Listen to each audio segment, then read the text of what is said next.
Hello and welcome back to another video. If you're new here, my name is Kaylee and I use this channel to give you a glimpse into the intentional life that I'm making. My hope is that if you are also trying to build an intentional life, that you might learn some tips and tricks on new ways to incorporate intentional living into yours by seeing a little glimpse into mine. Today, I want to give a couple of my favorite recommendations for the autumn season when it comes to different media to peruse and consume. We're going to go through some books that I recommend, some books that I'm excited to read myself, autumnal movies that I recommend, shows that I recommend, and also some video games that I find myself being drawn to in the autumn season. Let's start with books. Reading is a huge passion of mine. I have put some bookish content on the channel already. It's something that takes up most, if not all, of my free time, a lot of the time. I'm constantly on the hunt for new reads, and I absolutely love recommending books to other people. So I have a couple of recommendations for you for books to dive into for the autumn season. This first book is one that I have read for the past 3 years in a row, and this will probably be year 4 of reading it again. It is The Graveyard Book by Neil Gaiman. I have actually yet to read the physical version of this book because there is an incredible full cast audiobook available through my library that I have listened to for the past 3 years. And it is incredibly immersive, especially like late October, close to Halloween time is when I like to listen to it. But earlier this year, I picked up a thrifted copy from a local book reseller, and I am very excited to give this a read physically because I have not yet, and it is one of my favorite books to read in autumn. The next recommendation is a little bit of a 2-for-1 because it is a duology by Rachel Gillig, One Dark Window and Two Twisted Crowns.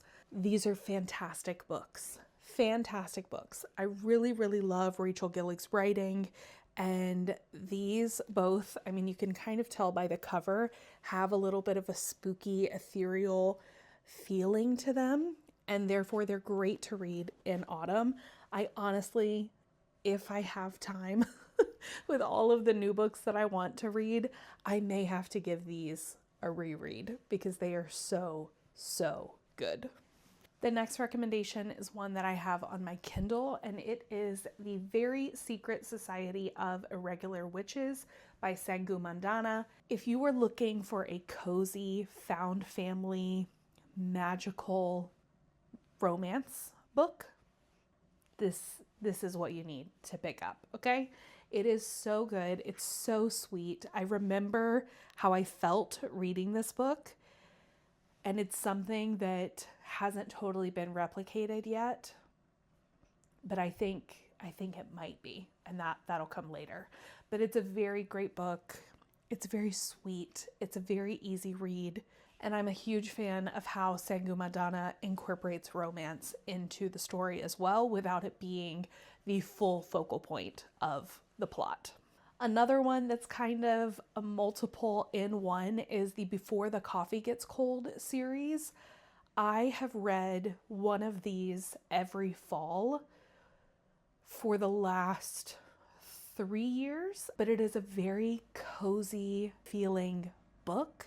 And even though I think some of them are actually set in the summer in Japan, the magical realism aspect of the book makes me feel like it's set in autumn. My final recommendation is In the Company of Witches by Aurelie Wallace.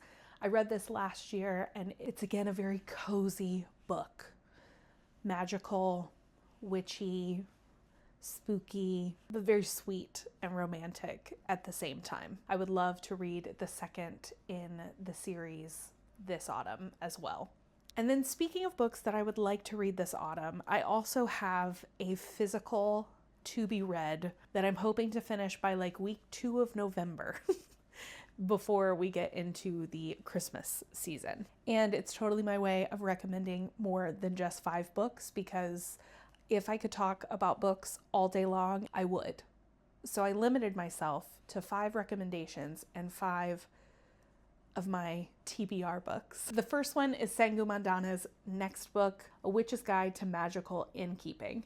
I'm actually about 45% of the way through, and I said earlier that I didn't know if anything would ever be able to give me the same feeling as A Very Secret Society of Irregular Witches, but she's doing it again. She's doing it again. I'm really, really enjoying the book. And while that is not a physical TBR, I wanted to include it as well because I'm literally in the middle of it. Now to some books that I own myself that I would like to read this autumn because I have not yet jumped into them, and they are very autumnal books based on either the way that they look or the content within them. The first one is September by Rosamund Pilcher. I am very excited to give this a read. Rosamund Pilcher has a book called Winter Solstice, and that is one that I could read every single December. Again, for the way that it makes me feel, the way that it incorporates the holidays into the book, and all of her books are set in Scotland as well, which is a place that is very near and dear to my heart. So I'm excited to start this one. I actually kind of peeked into it today, and so hopefully I'll be done with it soon. Another 2-for-1 are Pack and Pack's Journey Home by Sarah Pennypacker. I have not read these books because I am terrified of the heartbreak that I have heard will ensue when I read these books. But I think this autumn is when I'm ready to dive in, at least to the first one, hopefully the second one too. They're also just absolutely stunning books. The next two I will probably save for October. The first is The Darkest Part of the Forest by Holly Black. I really love Holly Black's writing. I have a lot of her books on my shelves, and I have read even more than the ones that only exist on my shelf, but this one I have not gotten to yet. So I'm hoping to read it this autumn. The next one is Piranesi, I think I'm saying that right, by Susanna Clark. This has been on my shelf for 2 years. I actually purchased it in small town Vermont 2 autumns ago, and I just haven't gotten around to reading it yet. So I'm very excited to pick this one up and read it, hopefully in October as well, because I've heard that it kind of feels like a dream and it's a little bit eerie. So I think it's going to be a perfect fall read. Okay, that's it for all of the books. I could give you so many more recommendations. But we're going to stop there and we're going to dive into movies. I'm just going to do 5 in all of the rest of the categories because I'm trying to keep it slightly brief. And when going through and picking these movies, again, it wasn't just about movies set in autumn, but also movies that feel like autumn. So the first one is The Lake House. I adore this movie. It is not necessarily set in fall, though we do get a glimpse into kind of all of the seasons, but it feels like fall. So I love this one. It's with Sandra Bullock and Keanu Reeves. If you haven't watched it, I highly recommend it. The next one is an absolute classic. It's You've Got Mail with Meg Ryan and Tom Hanks, set in autumn in New York City. Need I say more? The next one is Good Will Hunting with Matt Damon and Robin Williams. I adore this movie because I adore Robin Williams. I also adore this movie because I myself am in a clinical counseling background. And so watching the dynamic between Matt Damon and Robin Williams' characters in this movie is incredibly moving. The fourth recommendation should be no surprise simply based on the name. It is Autumn in New York with Winona Ryder and Richard Gere. This one is one that I haven't seen in a really long time, but when I was compiling a list, it's one that's at the top of my list to revisit this year. The last one is an animated movie. It's called Wolfwalkers. If you have Apple TV, it is available there. It's based on Celtic mythology, kind of around lycanthropy. So if you're wanting something a little bit different this season, I would highly recommend Wolfwalkers. The music is incredible, the visuals are gorgeous, and it's a very, very sweet, cute story as well. Now, there are tons of other movies, but these are 5 that I'm most excited to revisit this autumn and that I think everyone should give a watch in the autumn season. Next is shows. What shows do I recommend? I would be remiss if we didn't talk about Gilmore Girls, okay? It is just a show that feels like autumn. And I was trying to think about why it feels like autumn earlier. And then I was rewatching it, some episodes with my sister recently. And even just the intro to every single episode is very autumn coded. And it's something that I have rewatched in the autumn of almost every year since I can remember. And it's just one of those shows that's great to have on in the background. Another show that I have watched in the autumn season is called The Good Witch. And it's very cozy. It also goes through all of the seasons. But again, with the title, The Good Witch, it is magical and there are, witches. Another animated mention is Over the Garden Wall. It is such a cute series and one that I could watch over and over and over again in the autumn season. It's quite short, it's quite sweet, and it's a little bit spooky. Highly recommend. This one is just because I am rewatching it this fall. I have not seen it probably since it came out, which is crazy because it started coming out in 2011, and that is Teen Wolf. Typically, something like the Vampire Diaries, honorable mention, is something that I go back to in the autumn season, but this year I was feeling something a little bit different. And so my partner and I are rewatching Teen Wolf. He's actually never seen it before, so it's fun to see someone else see it for the first time. The last show that I recommend for the autumn season, or really any time of year, is Only Murders in the Building. It definitely fits the autumn vibe, but it's so precious and I love it so much that if you don't get it in the autumn, definitely give it a watch at some point, because Steve Martin, Martin Short, and Selena Gomez are like the perfect trio you never knew you needed. And our last category are some autumnal video games that I find myself revisiting time and time again, or some new ones that have recently come out. The first one is one that I've already started replaying this season. It's called Cozy Grove, and it is just that, very, very cozy. You're helping these spirit bears kind of cross over to the other side and helping them along their journey. The other reason that I really love this game is that there are set tasks that you can do in any given day. So kind of once you have accomplished all of those things, other than foraging, there's not a lot to do. So I like this one because I can pick it up and play it for 15 or 20 minutes and then put it back down because I've already accomplished all that I can in that day. The second one is one that I am, again, excited to replay this autumn season, and that is Hogwarts Legacy.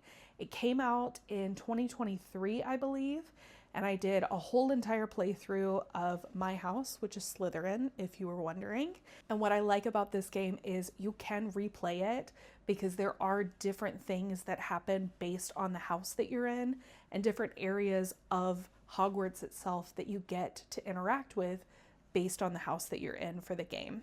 So I'm hoping to jump into a new playthrough this autumn season in the Ravenclaw house. The third one is a new game. It's Tales of the Shire, where you get to be a hobbit walking around the Shire, doing various tasks for your fellow hobbits, making dishes, decorating your little hobbit hole, and planting a garden. It is not inherently autumnal necessarily. I do think it progresses through the seasons as you play it, so I'm sure the autumn graphics are going to be beautiful. But just the idea of being a hobbit, it feels like slow, intentional living to me, which aligns most with how I feel in the autumn season. So I'm very excited to add that to my list this season. The fourth one I have over 300 hours in, and that is Stardew Valley. It is a game that I can pick up and start a new farm in very easily. It's a game that I can pick up my 300-hour playthrough and still have things to do. I love this game, and there's actually an update that came out fairly recently, and so I haven't played any of that new update yet, and I'm excited to jump back in to the Stardew Valley world eventually. And it's another slow, cozy game. And the last one also has multiple games. It's called Trine, and I think there are 4 or 5 of them out, and they aren't inherently autumnal again, but they are more of a puzzle game. The graphics are gorgeous, and you do get to different areas that do feel very autumnal, but you are playing as a knight, a wizard, and an assassin, and so it does just kind of give a little bit of eerie, spooky vibes throughout the game, but it's also a puzzler, a little bit of a platformer. It's kind of got everything that you would want in a side-scroller game if you're into those. So I highly recommend checking out any of the Trine video games. And that concludes my recommendation for different autumn media. I am so excited to either go outside and read an autumnal book that's on my physical TBR, or to grab a nice cozy cup of tea and sit down and play some of these video games, or make a nice hearty chili and eat it in front of the TV watching one of the autumn movies or shows. Being able to incorporate all of the things that kind of bring cozy back into this season is what I love so much about autumn, and what I love so much about autumn media. So I hope you will give some of these things a watch, a read, or a playthrough as we find different ways to romanticize autumn through different media that is available to us. Until next time.